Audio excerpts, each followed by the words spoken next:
Fazei isso em memória de mim. Estas são palavras do nosso Senhor e Salvador Jesus Cristo. E com essas palavras eu saúdo você, meu irmão, minha irmã, nesta noite de louvor e adoração. Nós nos reunimos em memória do Senhor, aquele que morreu, ressuscitou e voltará. Nos reunimos para adorá-lo, agradecê-lo e com ele celebrar a ceia esta noite. Eu convido você a se colocar em pé e nós vamos ler um texto da palavra do Senhor. Vamos ler a revista e atualizada, a Bíblia que você tem nas suas mãos. Então eu peço que você abra a sua Bíblia no Salmo 98. Salmo 98. Um salmo lindíssimo, que nos fala de salvação, de graça, de misericórdia. Nos fala do Deus Salvador de todas as nações. Salmo 98, do verso 1 ao verso 4. Eu vou ler o verso 1, os irmãos e irmãs com bastante alegria vão ler o 2, eu leio o 3, e a igreja termina lendo o número 4. O título diz assim: a justiça do Senhor. E a palavra vai dizer: cantai ao Senhor um cântico novo, porque Ele tem feito maravilhas. A sua destra e o seu braço santo lhe alcançaram a vitória. O Senhor fez notória a sua salvação, manifestou a sua justiça perante os olhos das nações. Lembrou-se da sua misericórdia e da sua fidelidade para com a casa de Israel. Todos os confins da terra viram a salvação do nosso Deus. Celebrai com júbilo ao Senhor todos os confins da terra. Aclamai, regozijai-vos e cantai louvores. Amém. O Salmo no verso 1 diz que nós devemos cantar e louvar o Senhor. O verso 4 diz que nós devemos cantar e louvar o Senhor. E entre o 1 e o 4 ele apresenta a razão pela qual devemos fazer. Deus lembrou-se da sua misericórdia. Deus manifestou a sua salvação a todas as nações. E quando nós olhamos para esse texto, a partir de Jesus Cristo, nós entendemos que na cruz de Jesus, irmãos, Deus manifestou para mim, para você, para todos os homens e mulheres de todos os tempos e épocas, a sua salvação. Nós que estamos em Jesus, estamos salvos, e por isso nós adoramos o Senhor. 3 promessas de Deus para você. E o meu desejo é que você saia daqui hoje de tanque cheio, agraciado, abençoado, se sentindo muito tocado por Deus e motivado a partir dessas 3 promessas de Deus para você. Segunda epístola de Paulo aos Coríntios, no 1º capítulo. Nós vamos ler um verso só.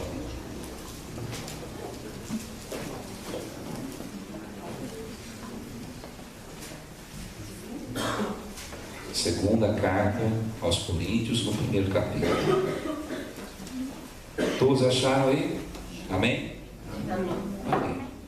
Agora eu quero que você corra os seus olhos lá no verso 20 e que você faça uma leitura silenciosa do verso 20, demorada, degustada com os olhos, mas muito mais com o coração. Verso 20.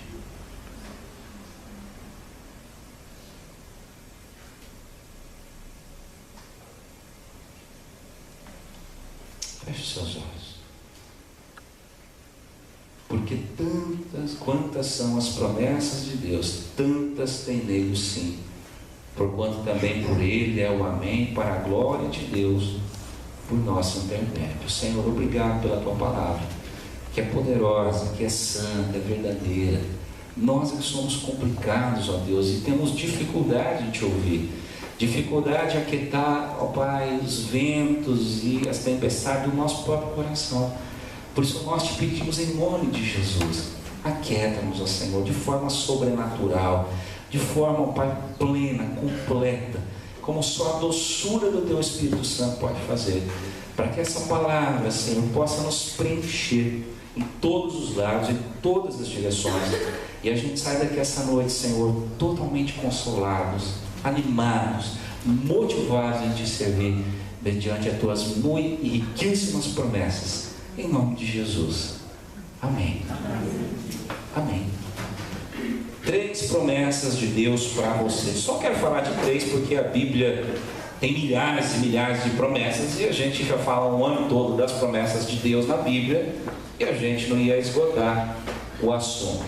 Mas eu acho maravilhoso quando se trata de promessa a afirmação que um grande homem de Deus, um grande pregador chamado Charles Spurgeon afirmou, e olha que interessante: nada é tão excelente, tão precioso e tão doce como uma promessa de Deus. E eu concordo com Charles Spurgeon, porque, meus irmãos, as promessas de Deus são excelentíssimas, são exponenciais, são fora do comum, são extraordinárias, tal qual só como Deus, dono de todo o universo, poderia fazer. As promessas de Deus, elas não são só preciosas, elas são preciosíssimas, são tesouros de Deus, presentes de Deus, para alegrar a sua vida, para consolar o seu coração. Eu diria que as promessas de Deus são doçura vindo da parte de Deus para o nosso coração. As promessas de Deus, meu irmão, são doçura para aquele que está com a alma cansada. Não tem nada melhor para alegrar a nossa alma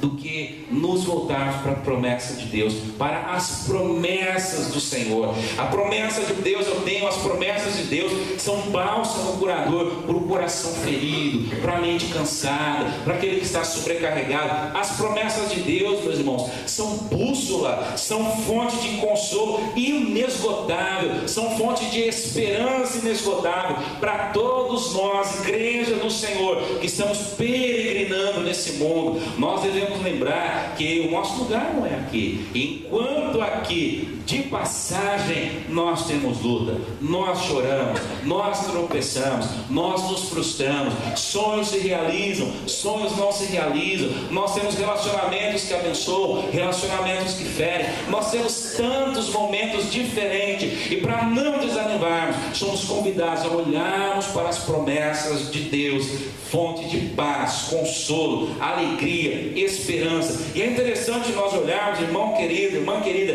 que as promessas de Deus falam do que Deus é, falam do caráter de Deus.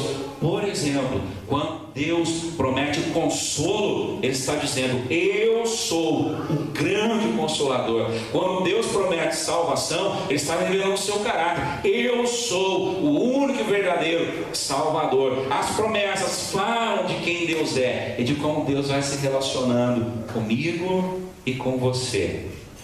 Interessante, quando a gente fala em promessas, a Bíblia nos mostra 2 tipos de promessas. Primeiro, as condicionais. E as condicionais são aquelas que começam com aquela expressão se. E eu quero compartilhar uma aqui com você, que você já conhece.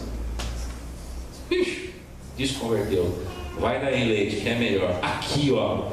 Oh, que texto maravilhoso, irmãos. 2 Crônicas 7,14. Se o meu povo, que se chama pelo meu nome, se humilhar e orar e me buscar e se converter dos seus maus caminhos, então eu ouvirei dos céus, perdoarei os seus pecados e sararei a sua terra. Promessa de cura, promessa de renovo, promessa de avivamento para um povo que estava desolado. Mas se Deus coloca uma condição, há muitas promessas assim na Bíblia que começam exatamente com essa expressão: se. Mas a maioria das promessas da Bíblia são incondicionais, não depende de nós, não depende de nenhuma circunstância. E o texto que nós lemos, Paulo está falando de uma promessa que Deus cumpriu de forma cabal, incondicional. Paulo está dizendo aqui neste versículo 20 que todas as promessas, irmãos, que Deus fez a respeito de salvação, tudo que Deus disse pela boca dos profetas, dos patriarcas, dos salmistas, na sabedoria bíblica, tudo se cumpriu de forma plena, completa, perfeita, na pessoa do Senhor Jesus Cristo. Quando Paulo diz assim no verso 20: nele temos o sim e o amém. Paulo está querendo dizer que Jesus Cristo é o amém visível, audível, palpável da parte de Deus. Em Jesus Cristo Deus diz: assim seja, assim eu fiz, eu suscitei um Salvador, eu levantei redenção, eu trouxe da raiz de ser aquele que vai salvar toda a humanidade. Quando Paulo fala aos Coríntios aqui, o que Paulo está querendo dizer é: Deus cumpriu de forma fiel, plena, absoluta, incondicional salvação, nos trouxe em Cristo Jesus aquele que é o amém para todos nós. Promessas incondicionais. Eu quero refletir com você essa noite 3 promessas incondicionais de Deus para a nossa vida, e que essas promessas possam fortalecer a sua fé na caminhada com o Senhor Jesus Cristo. Por favor, a primeira promessa que Deus faz para você, meu irmão, é a promessa de perdão. Promessa de perdão. E olha que interessante, o perdão é marca registrada da fé cristã. Pare para pensar, nós estamos fundamentados nessa verdade, meu irmão, inegociável, absoluta, de que em Cristo Jesus Deus estava reconciliando consigo o mundo inteiro. Nós estamos fundamentados nessa promessa de paz que se cumpre em Jesus, no sangue de Jesus. Todos nós somos lavados, remidos, ligados de novo a Deus, abençoados por Deus, recebemos o céu e a vida eterna por herança. Em Jesus Cristo Deus nos faz promessa de paz plena, completa, absoluta. E é importante a gente prestar atenção em algo muito interessante. Esse conceito de perdão, tal qual a Bíblia nos fala, é único no cristianismo. Saiba disso. Então, se você comparar o cristianismo com as religiões do mundo, é só o cristianismo que faz uma elaboração detalhada, profunda, teológica do que seja perdão. Se nós compararmos, por exemplo, o cristianismo com o budismo, há uma diferença gigantesca. No budismo não se fala em perdão, porque não se fala em pecado. O budismo diz assim: todo ser humano tem um ki positivo dentro de si. Todo ser humano pode alinhar o seu chakra, a sua energia. Todo ser humano tem uma chama positiva dentro de si e pode auto se iluminar. Então, uma religião que diz que nós somos bons, essencialmente, não se fala em perdão. Para que se falar em perdão? Para que se falar em pecado? Interessante. Se nós formos para o outro lado desse pêndulo e compararmos o cristianismo, que ainda, glória a Deus, é a maior religião do mundo, com a outra que vem em segunda posição, o islamismo piorou. O islamismo não fala em perdão. No islamismo impera a força da lei. E o Alcorão diz assim, que ao infiel, e você é o infiel, eu sou o infiel se caracteriza, segundo o Alcorão, como todo aquele que não professa Alá e Maomé. Ao infiel cabe um só castigo, a saber, a morte. Com o islamismo não se negocia, não há perdão. Há rigidez da lei, há rigidez do toma lá da cá, há rigidez do meu irmão da vingança, há rigidez do sangue derramado. Não se fala em perdão no islamismo. Por isso, vez ou outra, você vê lá na CNT, na Globo News, o islamismo decapitou não sei quantas pessoas, o islamismo prendeu e ateu fogo em missionários. Não faz muitos dias eles queimaram algumas igrejas novamente na África, queimam muitas igrejas, matam pastores, matam missionários. Amor e perdão também não é um negócio do islamismo. Quando a gente vai para o conceito neoplatônico, que se traduz no espiritismo kardecista, pior ainda, porque o espiritismo diz assim: você tem quantas chances forem necessárias. Não pagou nessa vida, reencarna na outra, na outra, na outra, na outra, na outra, na outra. Uma hora você quita a dívida, só que eu não sei você, mas para mim isso é muito estranho. E para mim é um loop sem fim. Porque ainda que eu acerte algumas vezes, com certeza eu vou errar outros. E essa conta não fecha. Eu nunca vou só acertar. Então, numa religião, e aliás, espiritismo é uma religião, sabe, o espiritismo é catalogado pela teologia como seita. Na seita do espiritismo não precisa falar em perdão, porque eu mesmo me perdoo. Eu vou lá e vou acertar nas contas. O karma vai contribuindo, a lua alinha com Júpiter, eu vou reencarnando e tal. Só que interessante, né? O kardecismo brasileiro desvinculou do espiritismo da Índia, por exemplo, que diz que você pode reencarnar numa vaca. No Brasil não, ninguém quer reencarnar numa vaca. Você pode reencarnar se o seu chakra for ruim e o seu karma for muito carregado. Talvez você seja castigado por Shiva. Você pode reencarnar num cachorro sarnento. O Kardec falou, não, é melhor deixar quieto. No cachorro sargento, não. A gente reencarna em outras pessoas, em outras vidas, né? E por aí afora. Interessante, meu irmão, dramático de tudo isso, o mais dramático é que na maior parte do tempo o ser humano vive com um sentimento de culpa, Pais se culpam porque não podem dar tudo que os filhos querem, o marido se culpa porque o casamento não está lá aquelas coisas, a igreja se culpa porque não está lá fazendo missões daquele jeito, o pai se culpa porque de repente não está indo do jeito que ele quer a educação dos filhos, culpa. O ser humano na maior parte do tempo vive relacionamentos complicadíssimos. Nós vamos vivendo marcados pela culpa, resultado, meu irmão, de ciclos não fechados, resultado de relacionamentos que naufragaram, de traumas não tratados, de feridas que nunca deixam de sangrar. E aí de repente a pessoa vai vivendo a sua vida tomada por culpa. E a culpa vai sobrepujando os sonhos, a esperança, a alegria. E de repente tudo que o cara é um poço de culpa. E aí vem aquele sentimento, puxa, comigo a vida não é placa. Puxa, que azar, só acontece comigo. Puxa, de novo passando por isso. Puxa, Deus não ouve as minhas orações. Irmão, interessante esse sentimento de culpa que assombra o meu e o seu coração, desde Gênesis 3, 9 a 10, desde que o mundo é mundo, está lá em Gênesis 3, de 9 a 10, nós sofremos com isso. O texto diz assim: Adão, onde você está? Estou te chamando. E Adão, lá de trás da moita, fala assim: Senhor, eu ouvi a tua voz, mas estou nu, tive medo de me colocar diante do Senhor. Culpa. E aí, meu irmão, culpa entre os relacionamentos, pai com os filhos, culpa do relacionamento entre esposo, esposa, entre irmãos na fé. E aí nós precisamos ser libertos disso. A humanidade precisa ser liberta disso. E o Evangelho de Jesus Cristo é baseado no perdão que nos sade toda a culpa, perdão que permite você fazer a paz com a sua história, perdão que permite você se reconciliar primeiro com você mesmo, perdão, meu irmão, que permite você se amar, perdão que permite você se entender como uma criatura feita à imagem e semelhança de Deus, perdão que redignifica a sua identidade, a sua vida, perdão que te banha com a graça de Deus, perdão que dá novo sentido para a sua vida, perdão que grita ao seu coração: você é um filho amado, você é uma filha amada, levante-se e viva a nova vida em Cristo Jesus. O Evangelho é o Evangelho do perdão, o perdão pleno, completo, absoluto, que quebra todo bilhão de perdão, todo complexo de inferioridade. Me permita abrir um parênteses aqui. Tem encontrado tantos crentes nessa caminhada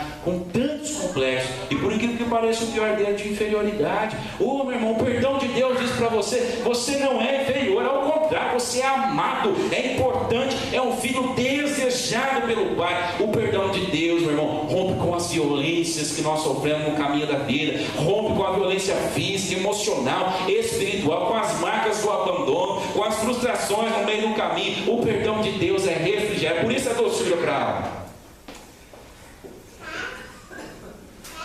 Eu acho que o texto passa o próximo, por favor. O perdão é, e sempre foi, uma promessa de Deus para nós. Assim é Deus. Olha que texto maravilhoso, irmãos. Miqueias 7, 18 a 20. Quem, ó Deus, é semelhante a ti, que perdoas as iniquidades e te esquece da transgressão do restante da tua herança? O Senhor não retém a sua ira para sempre, porque tem prazer na misericórdia. Tornará a ter compaixão de nós, pisarás aos pés as nossas iniquidades e lançará todos os nossos pecados. Na onde, irmãos? Nas profundezas do mar. Mostrará a Jacó a fidelidade e a Abraão a misericórdia, as quais juraste aos nossos pais desde os dias antigos. Deus sempre prometeu o perdão. Assim é Deus, irmãos. Um Deus que esquece as transgressões, um Deus que tem prazer na misericórdia, um Deus que lança no lugar de esquecimento as nossas ofensas. Promessa de perdão. E qual é o desafio diante disso? O desafio é que eu e você precisamos parecer com o Deus que nós adoramos. Volto lá nas religiões. Meu irmão, o islamismo, o islâmico, o praticante, ele é a cara do seu Deus, ele é a cara do seu profeta. Maomé era um general, sabia disso? Ele não era um profeta, o povo adora ele como um profeta, mas na verdade ele era um general, o homem de guerra, o homem violento, o homem de campo de batalha, o homem que derramava sangue. E faz um paralelo, quando você olha para o praticante do islamismo, ele é a cara do profeta dele, violência, religião, islã, é a cara do seu profeta, derrama sangue, vamos fazer guerra, cada um pega uma bomba, cada um pega um dinamite, põe um carro bomba, mata todo mundo. E aí quando a gente olha para o cristianismo, nós somos perguntar, nós somos a cara do nosso Deus. Porque esse perdão precisa encarnar em nós. Esse perdão precisa ganhar vazão através da sua vida. Não é só para você, é de você para o outro. Porque o que tem de gente ferida por aí, com culpa, que não vive e precisa ouvir da sua boca: Deus tem perdão para você, porque teve perdão para mim. Nós vamos encarnar o perdão, mergulhar no perdão de Deus, distribuir o perdão de Deus. Distribua perdão, meu irmão. E essa distribuição não vai ser igualitária. Tem gente que precisa de um pacotão de perdão. Você vai ter que dar um caminhão de perdão para ele, uma carreta de perdão para ele. Lembra a carreta do Faustão? Mandaram lá, viu, um caminhão de prêmio. Tem gente que vai precisar de um ônibus de perdão, mas tem gente que precisa só de um pacotinho, só um pouquinho. Mas a questão é, meu irmão, você precisa mergulhar no perdão de Deus para emanar perdão, perdoar. E perdoar especialmente os de dentro de casa. Sabe onde os relacionamentos são mais complexos? Sabe onde? Naquele lugar que você vai chegar daqui a pouco, vai pôr o pé no sofá, vai instalar uma pipoca. Se você for como eu, todo domingo tem pipoca e chá, a não ser quando eu vou na casa do Denilson, que aí é doce. Mas se não se o seu humilde foi lá pro Fábio, vai ter uma tortinha lá, da Zénia, etc. Mas sabe por que na nossa casa é o pior lugar? Porque no nosso lar nós fazemos o que a psicologia chama de jogos de poder relacionamental. Então de repente a gente tenta ficar jogando a culpa pro outro. Manja, aquele marido que fala assim, ó, você não me entende, vocês vão me dar valor. Nós estamos tentando destilar culpa, que alguém assuma a culpa, que esse negócio não vai bem, que o casal não vai bem, que os filhos não vão bem. E a gente faz esses joguinhos, né, de dominação. E quem assumir a culpa, põe a cara a posto, se serviu. E aí nós dominamos e subjugamos o outro. E tem gente que é bom nesse tipo de jogo, dentro de casa. O cara joga culpa para todo mundo. Ele nunca é culpado de nada, ele é culpado de não ser culpado, aliás. Dentro de casa é o lugar que a gente mais precisa exercer isso. Perdão que cura, que restaura. Precisamos mergulhar nesse perdão para sermos curados, para termos paz conosco, paz com os que estão ao nosso redor, paz nos nossos relacionamentos, paz com os irmãos na fé, paz com o mundo, paz com Deus. Paz com o próximo. Você tem distribuído perdão. Olha que desenho fantástico. Do que você tem distribuído por aí? Perdão. A gente distribui tanta coisa, né? Tanta coisa. Do que nós estamos impregnando a vida do outro por aí? Ou nós estamos nos jogos de dominação, tentando impugnar culpa aos outros, dividir as nossas dores, culpando os outros pelos nossos fracassos, angústias. Aonde você tem distribuído perdão? Ai, pastor, eu perdoei meu irmão. Perdoa teu esposo em primeiro lugar, perdoa teu filho, perdoa o pai, perdoa a mãe, perdoa o irmão na fé. O que nós temos distribuído por aí? Põe próximo. Segunda promessa que Deus tem para nós. Olha que coisa fantástica. Promessa de paz. Irmão, nós vivemos um tempo difícil. Eu não sei você, mas eu já estou correndo de telejornal. Eu não aguento mais. Eu não sei mais o que acontece. Eu ligo lá na televisão para ver o Bom Dia São Paulo, tá falando assim, ó, matou, roubou, estuprou, violentou, é o político que roubou, é o outro que falou que não roubou, agora tem habeas corpus, agora não tem, agora o outro pegou, agora o outro não pegou, agora é isso, agora eu falo, meu Deus, o que é verdade, o que é mentira, que mundo complexo. A sensação que nós temos é que nós fomos jogados às traças, aos leões. É fome, é miséria, é desemprego, é mentira, é corrupção, é mando, é desmando, é defasagem na educação, é defasagem na saúde, é tanta coisa, é surto de doenças, e parece que cada hora aparece uma coisa para tirar a paz do nosso coração. Antes era só o mosquitinho lá, o preto e branco, a dengue, né? A dengue sofreu uma mutação. Não ouviu falar um treco desse? Uma mutação? Nunca ouviu falar um mosquito fazer mutação. Agora não é mais a dengue, né, Nilson? Agora chikungunya, olha que nome que fez. E agora os caras querem apavorar a gente de novo, dizer que a chikungunya, Marcinha, mutou-se de novo, mas não para de mutar nunca essa praga desse mosquito, né? E outro agora, tipo de doença, é a influenza, é isso, é aquilo, é gripe aviária, é gripe suína, tudo para tirar a nossa paz. E nesse turbilhão de acontecimento, nós sabemos o que fazer com tanta informação. Nós vivemos aceleradíssimos. E aí eu vou pedir para você, se você puder, tiver curiosidade, compra um livrinho do Augusto Cury, acho que custa R$15, R$20, chamado A Síndrome do Pensamento Acelerado. Nós não descansamos, nós somos muito motivados, nós somos muito estimulados, e a nossa mente está sempre acelerada, sempre acelerada, sempre acelerada. E você deita para dormir, todos na casa dormem, e você fica olhando o teto até amanhecer, aceleradíssimo, não descansa, não dorme. E aí você escuta a esposa roncando, escuta os filhos roncando, escuta o relógio tocando na cozinha, lembra do pedaço de comida na geladeira, acorda, senta, levanta, toma o mel, toma o chá, o sono não vem, pessoa que deita e acorda cansadíssima. E esse é um sinal da nossa geração. Pessoas que deitam, descansam o corpo, mas acordam derrotadas, porque a mente está acelerada.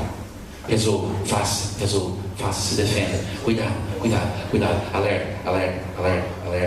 E para dor de cabeça, o cara acorda pesando a tonelada. Parece que caiu uma bigorna na cabeça dele, toma um remédio, a dor de cabeça some. Mas o que fazer com o sintoma principal? O que fazer com a alma cansada? Porque essa aceleração, esse mundo confuso, caótico, esse excesso de informações negativas que nós não conseguimos ruminar, é o WhatsApp, é a televisão, é Facebook, é Instagram, isso, meu irmão, deixa a alma cansada. E aí nós entramos numa vibe como Davi, porque está batido a minha alma dentro de mim, e nós cansamos por dentro, e por dentro a vida se deteriora, e por dentro nós murchamos como uma flor no sol, e por dentro a vida perde a alegria, e nós vamos nos tornando reclusos, inimigos da paz, distanciados, divorciados de uma boa noite de sono, de uma alma sossegada.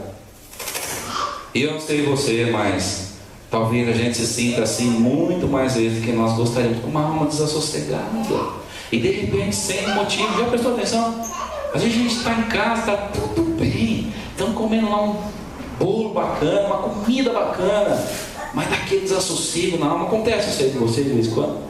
E vem aquela melancolia em relação à vida. Você fala, meu Deus, estou chateado porque a filha está com saúde, o marido está em paz, tem emprego, tem um dinheirinho no banco para viajar, tem, né, o cachorro está bem cuidado, não pegou fogo na casa, mas sabe aquela melancolia? E você já prestou atenção como as pessoas estão melancólicas na vida? É difícil trombar com uma pessoa positiva hoje, alegre, sorridente. A gente já vai às 7 horas da manhã para caminhar carregando o elefante nas costas, né? Derrotado, desanimado. E aí a gente tem que olhar para o Senhor e lembrar que Deus tem promessa de paz.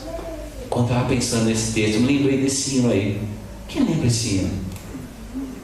Você lembra, Dag? Eu pensei que você não levantar.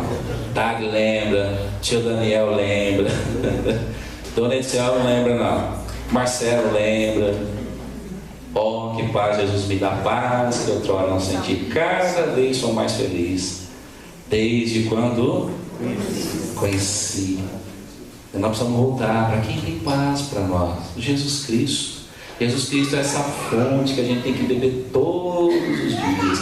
Põe o próximo. Olha que versículo extraordinário, irmãos. Eu lhes disse essas coisas para que tenham em mim, para que em mim vocês tenham paz.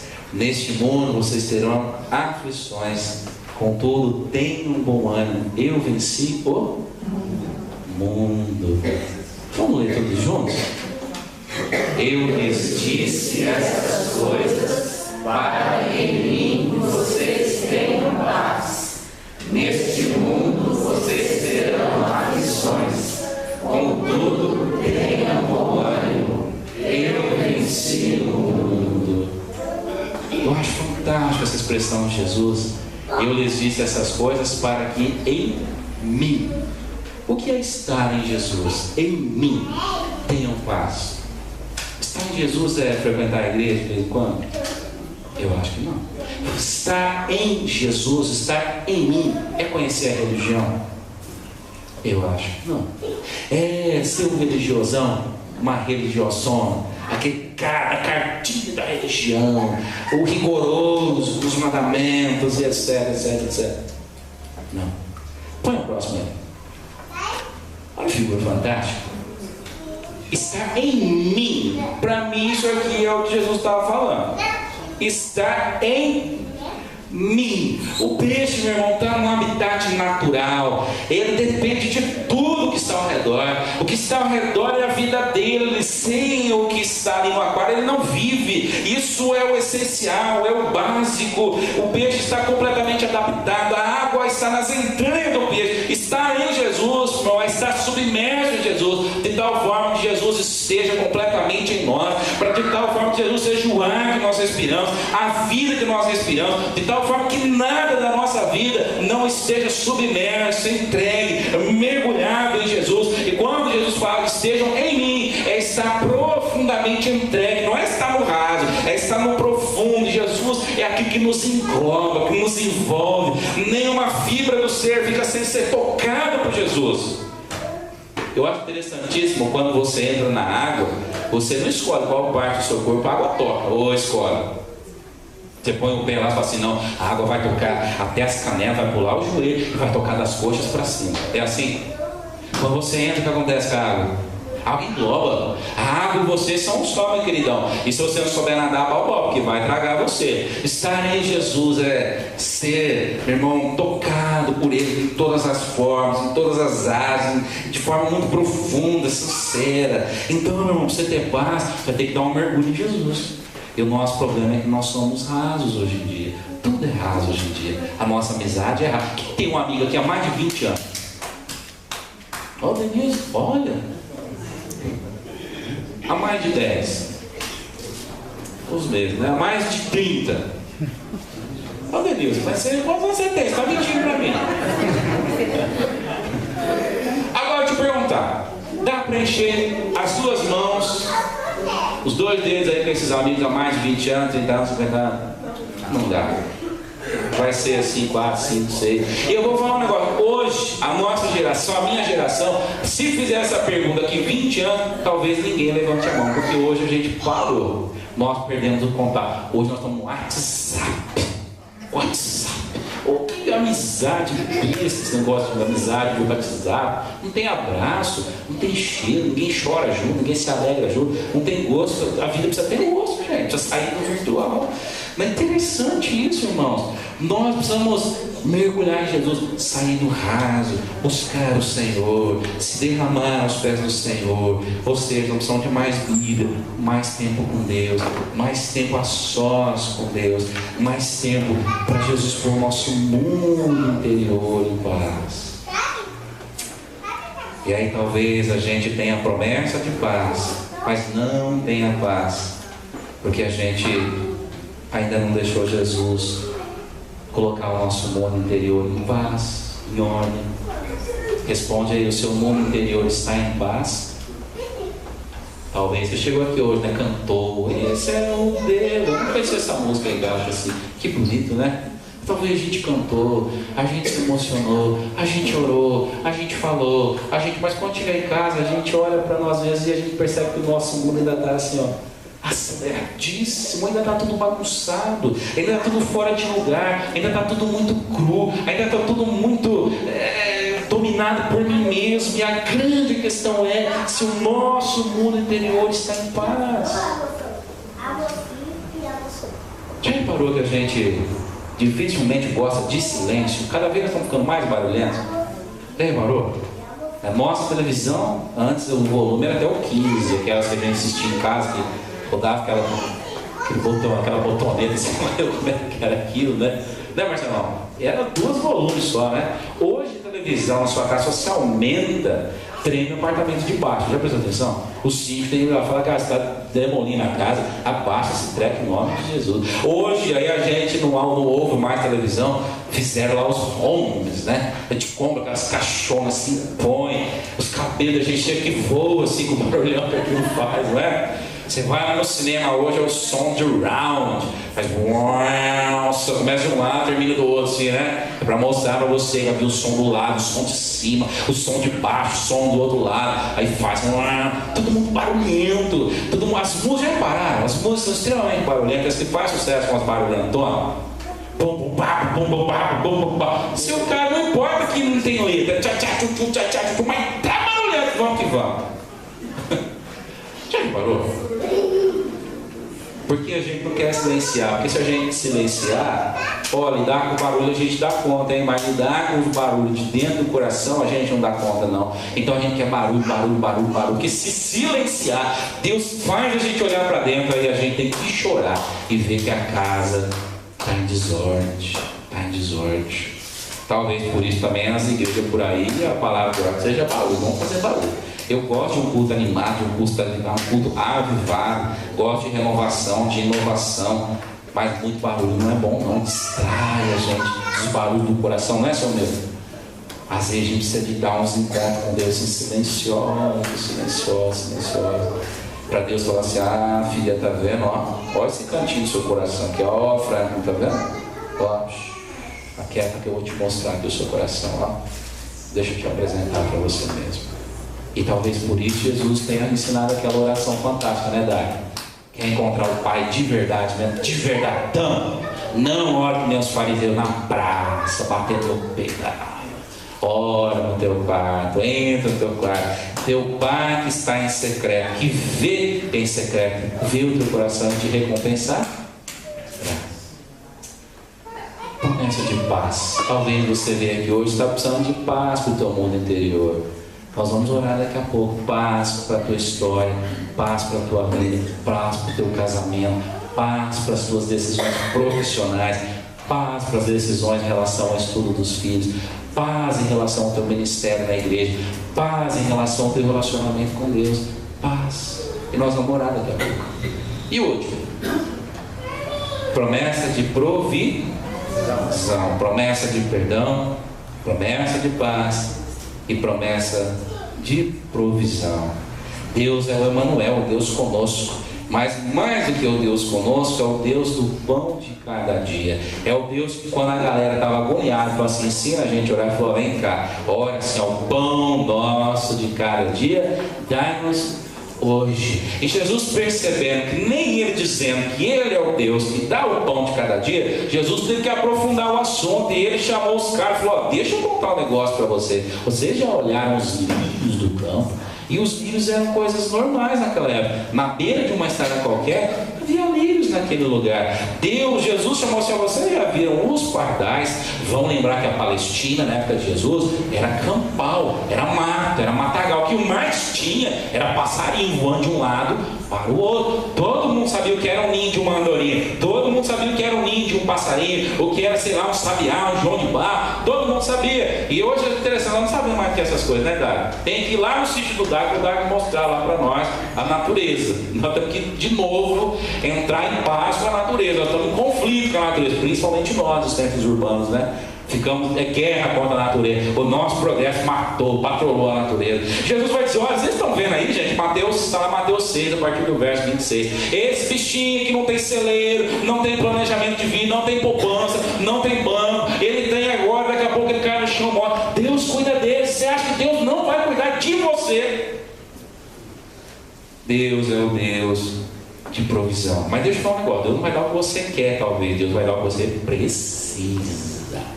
E a gente às vezes confunde. Deus não me deu o que eu queria, Deus não está me dando nada. Não, meu irmão. Até quando Deus não dá o que você não precisa, Deus está sendo providencioso na sua vida, zeloso, cuidadoso, misericordioso. Passo próximo. Filipenses 4:9 vai dizer assim: o meu Deus, segundo a sua riqueza em glória, há de suprir em Cristo Jesus cada uma de vossas necessidades. necessidades. Deus é criativo, Deus é criativo. Cada uma das vossas necessidades. Põe o próximo. E aí eu pergunto: qual é a sua necessidade hoje, nessa noite, neste domingo, neste culto? Qual é a sua necessidade hoje? A promessa de Deus é: Ele suprirá cada uma das vossas necessidades. Que essa palavra possa te animar, né? Que você saia daqui essa noite sabedor disso.